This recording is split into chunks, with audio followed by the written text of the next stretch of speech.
Oi galera, eu sou a Adriana B.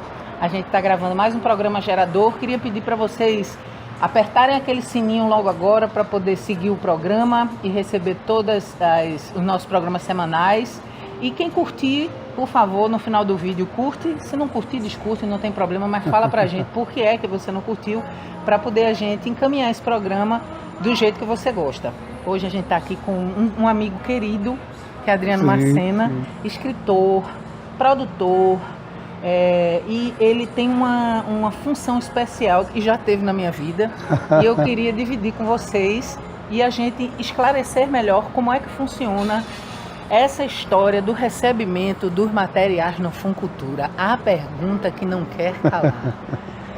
Adriano, obrigada, viu, por você ter vindo aqui. Queria que você falasse um pouquinho da sua trajetória e como é que você chegou até essa elaboração de projetos para o Funcultura, e você também já fez parte da comissão, não foi? Exato. Bom, satisfação estar aqui no teu programa, queria parabenizar pela iniciativa, uma grande contribuição para o movimento cultural, né, para a cadeia produtiva da cultura. Eu comecei com teatro, né, fiz teatro há muito tempo, ainda faço, ainda escrevo. Depois eu descambei para o lado... peças? Escrevo para teatro, dirijo também, mas mais escrevo. Depois eu descambei para o lado da história, fui fazer história, estudar história e me apaixonei pela história da alimentação. E aí publiquei 3 livros, inclusive os 3 livros publicados pelo Funcultura. Quais foram? Diz os títulos pra gente. Mexendo o Pirão, importância sociocultural da farinha de mandioca no Brasil holandês. O segundo é Raspando o Tacho, comida e cangaço, a comida e a bebida dentro do bando de Lampião. E o terceiro, esse aqui que eu trouxe hoje para a Adri, que é A Saideira, breve história cultural da cerveja em Pernambuco. Veja, vou amar ler esse livro, eu sou cervejeira.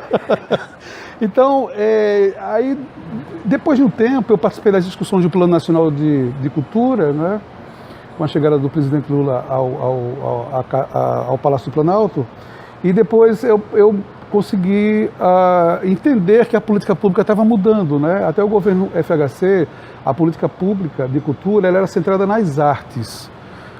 Você tinha as artes como manifestação da cultura e tinha o folclore. Sim. Né? Então você vê que o maracatu estava na cultura popular, de uma forma geral, estava no folclore. Sim. Então quando o presidente Lula assume, Gilberto Gil assume, passa a administrar a pasta do Ministério da Cultura, então há uma mudança de paradigma na forma como o Estado vê a cultura. E essa forma de ver é que ela sai do campo meramente artístico e vai para um campo dentro de uma visão antropológica.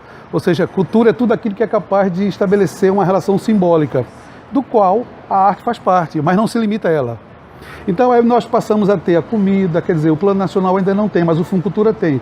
A comida, né, gastronomia, você tem a parte de patrimônio, que era uma coisa isolada, você tem a parte da língua, né, a língua como um dos maiores elementos da cultura, né, do patrimônio linguístico de um povo, e por aí vai. Então você tem música, teatro, dança, a parte de imaginários, né, imaginários sociológicos da cultura, que fazem parte, paisagens culturais também. Então o campo foi mais abrangente e isso fez com que aumentasse toda essa cadeia produtiva. E a economia da cultura, ela vem depois atrelada ao Plano Nacional de Cultura, né, com as 3 dimensões da cultura, a dimensão simbólica, que é importantíssimo. Qualquer pessoa que pretende mandar projetos, seja para qualquer instituição pública, através de um edital, tem que estar ligado nessas 3 dimensões da cultura, que são norteadoras do Plano Nacional, que é a dimensão simbólica, a dimensão cidadã e a dimensão da economia da cultura. Né? Então esses 3 elementos formam realmente o pilar do que a política pública entende como cultura. Qualquer produto cultural tem que ter essa dimensão. E aí, para voltar um pouquinho à tua questão, eu sou indicado pela ARTEP, a Associação de Realizadores de Teatro de Pernambuco, para compor a comissão deliberativa do Funcultura. E aí foi bacana, porque foi uma grande aprendizagem. O Funcultura foi um edital que foi pioneiro no Brasil, serviu de base, inclusive, para as políticas públicas do Ministério. Né? Só que ele precisa se atualizar cada dia mais, porque a própria cultura é dinâmica. Claro. Né? Ela precisa... Então tenta-se fazer uma nova legislação, já se vem brigando há muito tempo, lutando. Né? A própria comissão não recebe nada, para agora que parece que vai começar a receber, né? Porque é um trabalho descomunal. Sim. Né? É um trabalho enorme. Quantos? Olha, nós recebemos uma média entre 2 e 2.500 projetos por edital. Então, para dividir isso para quantas pessoas? 5? Não, a comissão é maior. Você tem a comissão temática também, Mas mesmo assim é uma carga muito grande de trabalho, né? E aí, assim, tem que ser uma coisa muito centrada, porque é um montante de dinheiro público, né, dinheiro dos pernambucanos, Sim. e que tem que ser revertido para valorização, para manutenção e para fortalecimento da identidade cultural dos pernambucanos. Né? Então, acho que eu te respondi. Rapaz, eu quero te fazer uma pergunta. Você acha que, dos últimos anos para cá, como é que você vê essa utilização dos projetos? A meu entender, quando você fala de políticas públicas, quando você fala de um projeto que ele é patrocinado pelo dinheiro público, como Funcultura, você funcionaria, a engrenagem funcionaria da seguinte forma: você, por exemplo, você tem um folguedo na sua rua, ou você é um cantor que você está pesquisando sobre música nordestina, ou você faz música nordestina, ou você faz... Então, esse sistema ele viria, teoricamente, para ajudar você a você girar essa engrenagem cultural dentro da cadeia da sua cidade, do seu bairro, da sua vida. Exato. Mas eu tenho observado durante alguns anos que muitos projetos viraram cabides de emprego no Funcultura. E as pessoas contam com a aprovação desses projetos para trabalharem. Né? E quando elas não são contempladas, porque eu acho que isso tem que ser pulverizado num diâmetro cada vez maior, essa escolha de contemplação, torna-se um mal-estar junto com o artista que não foi contemplado. Não é? Eu gostaria de saber qual é a sua visão sobre esse assunto. A lei de incentivo à cultura, né, do qual o Funcultura está fundamentado, já está dizendo, é uma lei de incentivo. Exatamente. Ela deve dar um incentivo para que você possa desenvolver ações, aí conquistar público, né, fidelizar o público e passar a desenvolver suas ações com fins econômicos para você sobreviver daquilo que você acredita. Isso, e gerar emprego, por exemplo. E gerar renda, exato. Eu canto, mas aí eu toco com mais 5 pessoas. Exato. E aí eu tenho a minha equipe de road, tenho road, eu dou emprego para o road, eu dou emprego para o técnico de som, eu dou emprego para o iluminador. É a parte da economia da cultura. Exatamente. A cultura como um vetor econômico, de desenvolvimento, para contribuir para ela se sustentar. Só que tem um problema, né? Nós temos ainda um mercado muito inibido. Por quê? Porque o Estado ele tenta abraçar tudo e ao invés de abrir mais ainda para o mercado, né? Criar, por exemplo, eu não entendo por que um banco não financia um CD, um DVD, um livro, uma pesquisa, uma turnê internacional, financiar como financia uma casa, como financia um imóvel. Olha, eu estou precisando de 200 mil, 300 mil para fazer esse projeto. Nossa. Meu público é esse e tal. Uma ideia tão simples, mas tão simples. Por que eu nunca pensei nisso? Minha Nossa Senhora. Então, acabar com essa história de que... É tão impossível que você não passa pela cabeça das pessoas. Mas é viável. O que é que eles fazem? Eles abrem editais. Sim. Por uma parte eles cumprem, mas por outras eles vetam.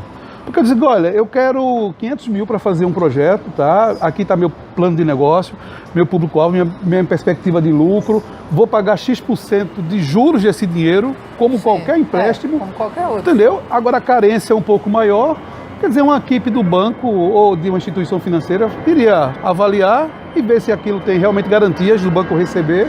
Né? E claro, também elementos que pontuassem a importância para a cultura brasileira, porque esse dinheiro... Deixa o avião passar para poder ouvir.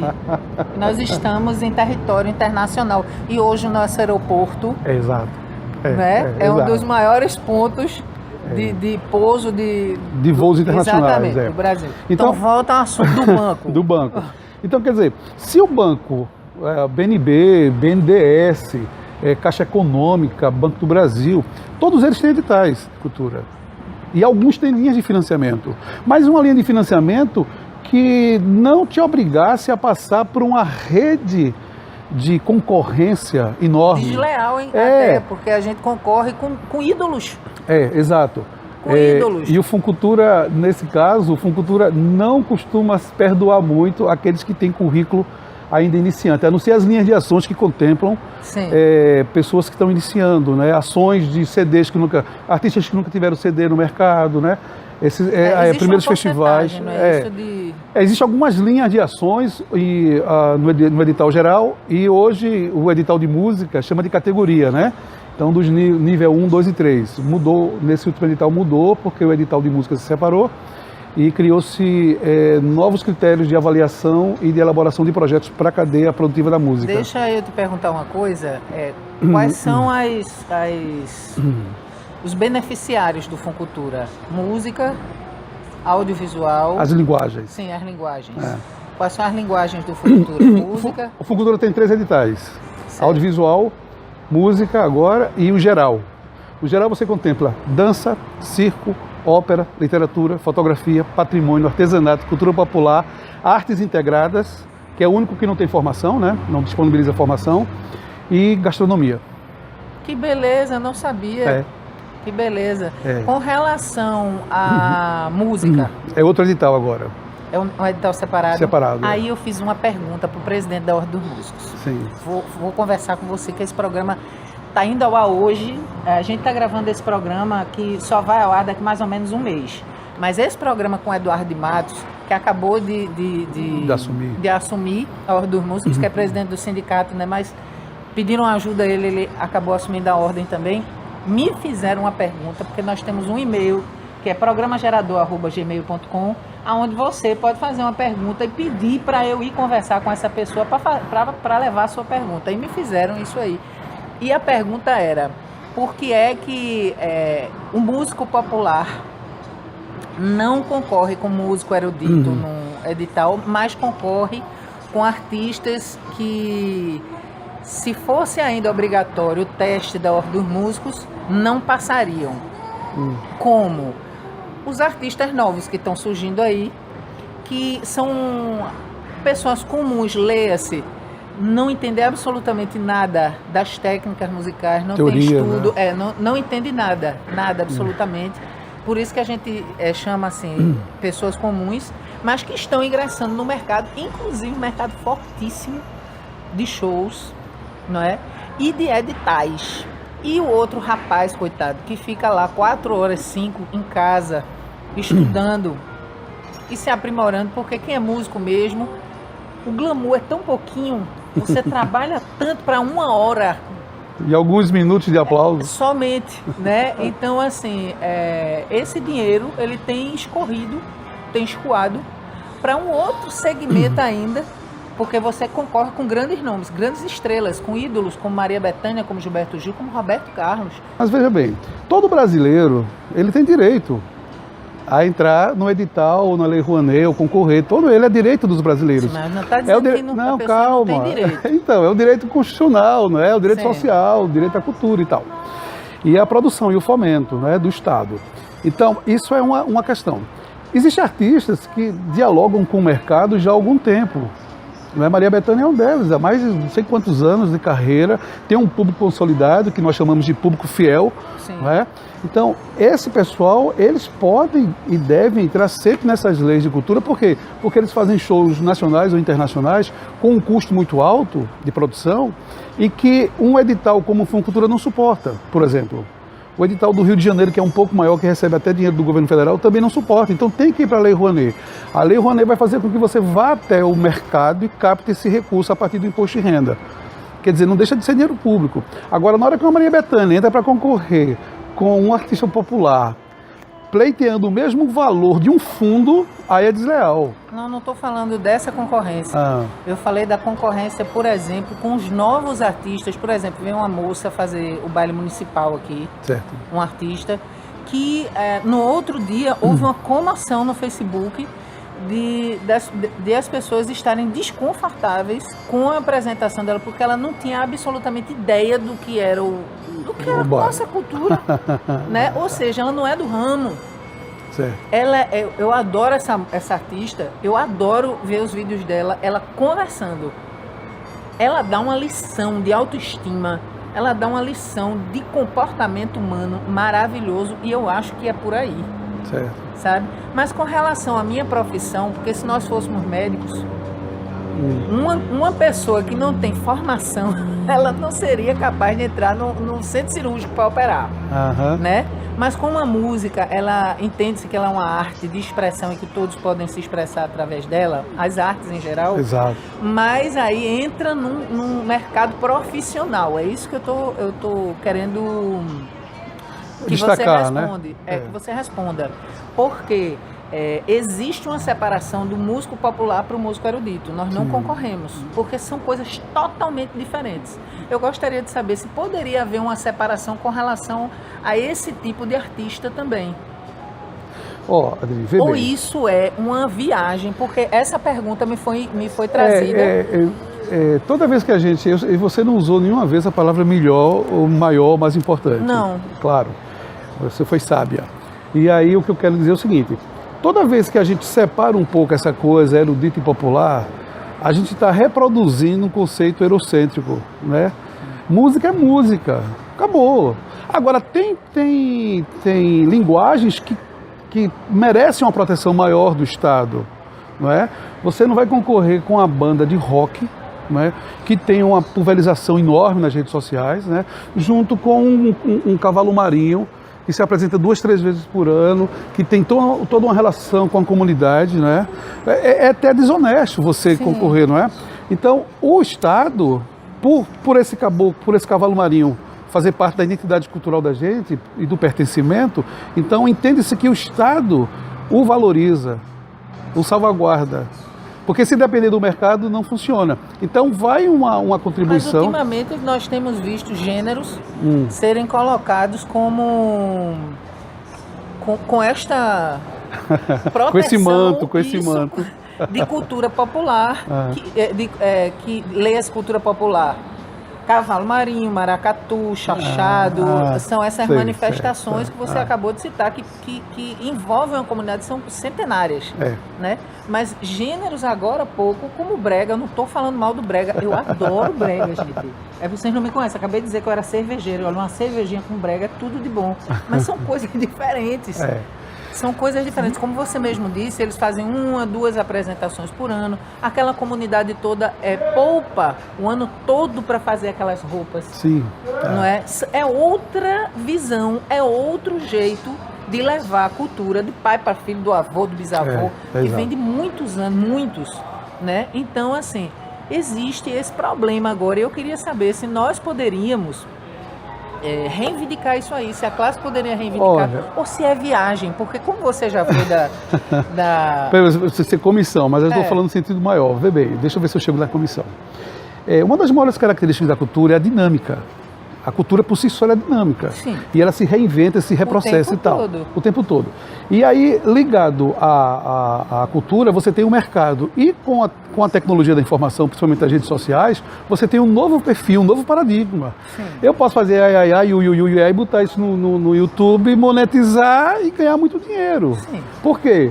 Porque as pessoas se identificaram, gostaram e tal. E isso não tem necessariamente que ser avaliado como um critério, um conceito musical, certo? Dodecafônico, baquiano, barroco, não. Porque para quem está ouvindo, pouco importa. Só que tem uma coisa, quando o Estado, você falou do baile municipal, foi? Quando o Estado, ele está utilizando dinheiro da população, aí é onde está o detalhe.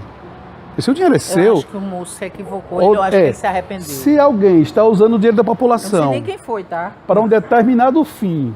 Me desculpe você, que foi você que fez a programação do baile municipal. Me desculpe, não sei que foi você. Só estou citando um exemplo aqui. É para desbater mesmo. Então, se este dinheiro para pagar este artista não está em consonância com os norteadores da política pública, da contratação, do festejo, da festa, da manifestação, aí você termina, de uma certa maneira, ferindo as próprias resoluções da Conferência Estadual de Cultura. É diferente do mercado. O mercado... livre. O mercado está norteado pelas relações de consumo. E as leis públicas, né, de incentivo principalmente, elas têm uma outra dinâmica. Elas também estão preocupadas com o mercado. Mas o primeiro olhar dela é uma espécie de valorização, de fortalecimento dessas manifestações, que estão ligadas já no mercado ou não. Entendeu agora? Então, normalmente, você poderia achar até injusto você pegar uma banda brega, diríamos assim, uma banda brega, que eu acho um termo horrível, mas enfim. Ah, mas eu gosto muito. Mas o termo é muito preconceituoso, né? Que a gente usa Galera brega. Do brega novo, inclusive de Recife, que o povo fala tão mal aí na internet. Eu adoro vocês. Exatamente. Consumo. E quando a gente fala brega, parece que é um termo já carregado pejorativamente, preconceituoso, mas não é. Então, o brega, o brega para mim, eu quando estava na comissão deliberativa, uma vez, fora da comissão, conversando, digo, olha, se a gente entender que a música que identifica os pernambucanos, que é consumida pelos pernambucanos, e que os pernambucanos passam o dia todo ouvindo, é o brega. Não é maracatu, não é frevo, não é nada disso. E isso fere um pouco, né? As pessoas ficam assim, como é que pode? Por quê? Porque nós temos ainda uma visão elitista da cultura. O Estado tem uma visão elitista da cultura, não é? E tentou se derrubar rapidamente. Sim. Isso vem se tentando derrubar. É uma questão que leva tempo, é uma questão política. Derrubar o quê? Derrubar esse princípio elitista ainda da cultura. Né? A manifestação do que chamamos, o que rotulou se chama brega, é tão importante para a cultura brasileira ou para a cultura pernambucana como uma orquestra de câmara. Era o que eu ia lhe dizer. As pessoas que estão gerenciando esses editais que a gente está conversando, elas simplesmente fingem que não existe essa categoria. Mas essa categoria do brega não é tão antiga quanto a do folclore, como a gente estava falando, mas ela também leva emprego para dentro das comunidades. Claro, emprego e outra coisa, sempre se manteve no mercado independente de crise. Exato. É incrível isso, né? E as pessoas não olham. Quando eu digo que Roberto Carlos para mim é a sofisticação do brega, Roberto Carlos conseguiu uma coisa extraordinária, né? É a sofisticação do brega, o Roberto Carlos. E toda uma geração, boa parte dos artistas tentaram chegar nesse patamar que o Roberto chegou, né? Então, gente, é o seguinte, existe todo um novo paradigma traçado, né? Porque a internet permitiu que a gente dialogasse com outros mercados, com outras culturas, né? Viabilizou que as informações chegassem rapidamente. Sim. E isso altera toda a dinâmica da sociedade e, por consequência, da cultura que está inserida nessa sociedade. Então, o nosso olhar hoje é um olhar diferenciado, né? Não adianta você fazer só uma coisa que vai mofar numa estante ou numa biblioteca, se ela não interage, se ela não tem uma capacidade comunicacional com a população, principalmente via internet. Então, esse é o diferencial. O que está determinando hoje, que finalmente, eu acho que é o mais importante, é o que o público quer. O que o público quer, não é o que o relator quer, não é o que o Estado quer, é o que o público quer. Porque no final, quem vai ouvir o teu CD, quem vai ler teu livro é o público. O que o Focultura prefere? Diga aí, a pergunta que não quer calar. Estamos, todos os amigos que eu conheço, todos os músicos que eu conheço, está todo mundo escrevendo projeto para cima e para baixo. Prorrogou o prazo, né? Pois é, e aí? Olha, gente, eu falei antes, existe uma resolução da comissão que norteia a parte dos critérios, a parte técnica da elaboração dos projetos. Mas tem o campo subjetivo, que é o mais importante. Por que é mais importante? Porque ele está norteado por princípios debatidos nas conferências estaduais de cultura e na Conferência Nacional. Então é essa dimensão simbólica, né? Você querer difundir, promover, salvaguardar, fortalecer fragmentos da cultura pernambucana que sejam importantes para referendar a nossa permanência no planeta, a nossa questão simbólica. O frevo não nos representa? Claro, nos representa. O arrumadinho não nos representa? A farinha de mandioca não nos representa? Representa.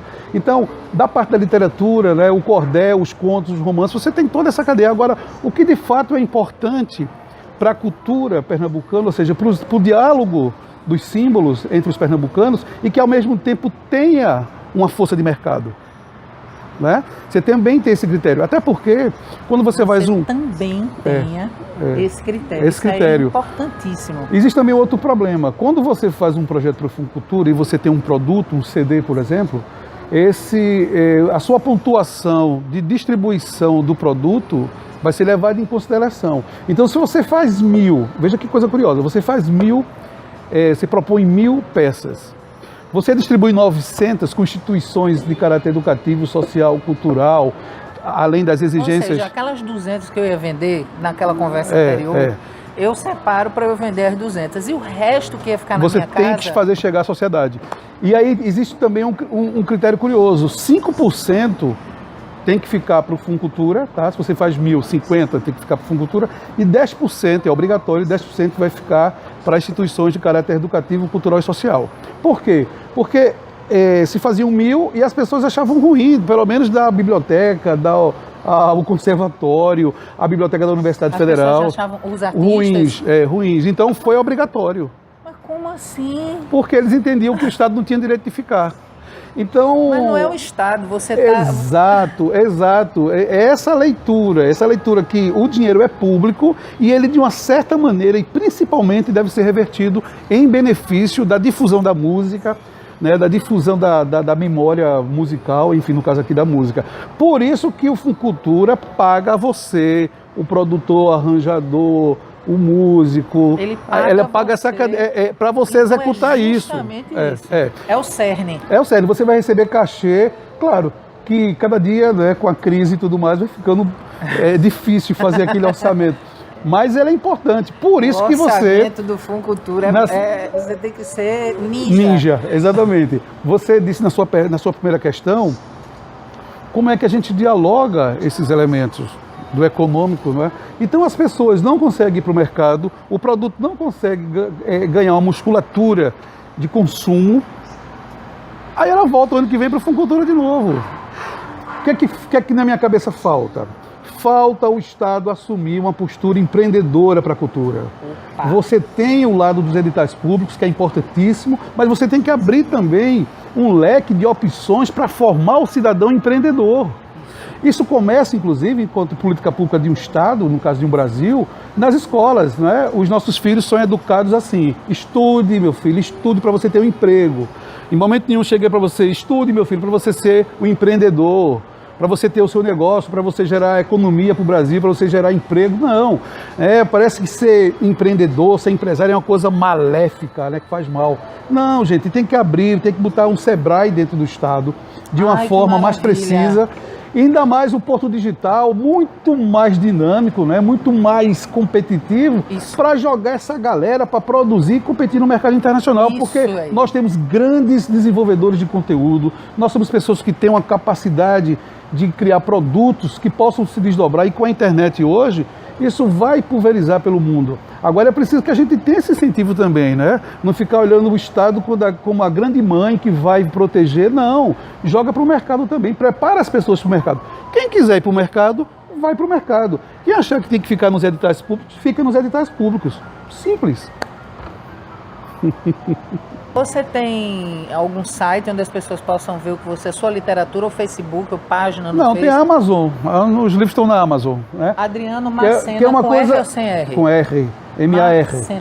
Uma coisa curiosa que você falou agora. Por exemplo, quantos autores pernambucanos, né, estão colocando seu livro na Amazon digital? Ué, eu fui a primeira artista. Quando eu cheguei no Spotify, só tinha eu. Olha, aqui de Recife. Veja, exatamente, essa visão empreendedora, gente, está cheio de coisas. Então, o que é que mede esse critério? É qualidade? Então, nós temos artistas com a capacidade de invenção, né, com a capacidade criativa muito grande. Aí falta ajustar algumas coisas, ver com que parcerias você faz. Artistas, eu vou fazer uma crítica à minha própria classe. E durante muito tempo eu fui assim também. Eles enxergam o mercado só com olhos locais. Exato. Quando você fala de sair, quando as pessoas se destemperam uns com os outros por conta de contratação de shows na cidade.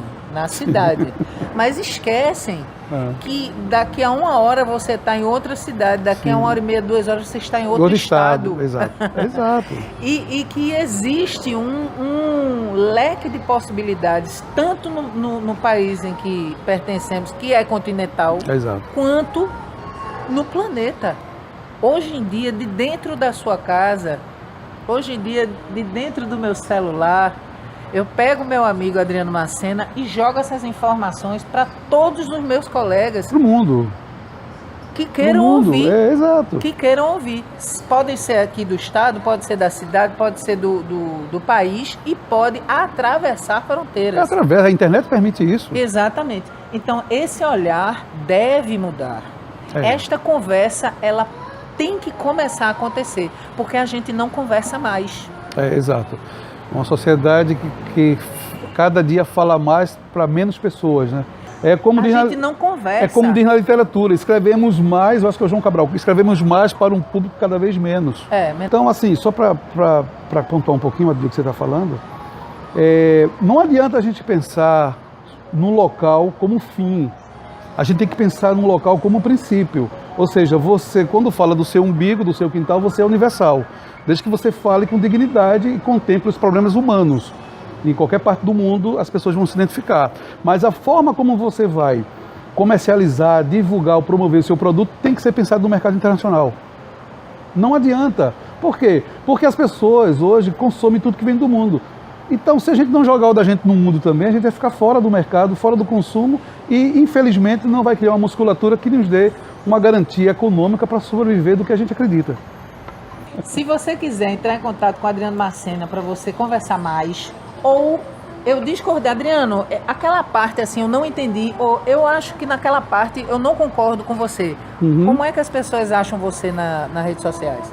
O Messenger. No Messenger? Do Facebook. Adriano Marcena e manda uma mensagem lá. Adriano Marcena. Exato. No Facebook, ele tá... Você pode escrever para ele, você Inbox, responde tranquilo. Ok. Então a gente agradece. Você que gostou, aproveita agora antes do vídeo acabar e clica no gostei, clica no sininho para seguir o programa que é semanal e sempre tem assuntos interessantes, a gente precisa voltar a conversar. Para sugestão de pauta, você escreve para a gente, programagerador@gmail.com. Eu sou a Adriana B, esse é Adriano Marcena. Sim. E a gente fica por aqui. Tchau. Grande abraço. Valeu, Adriano.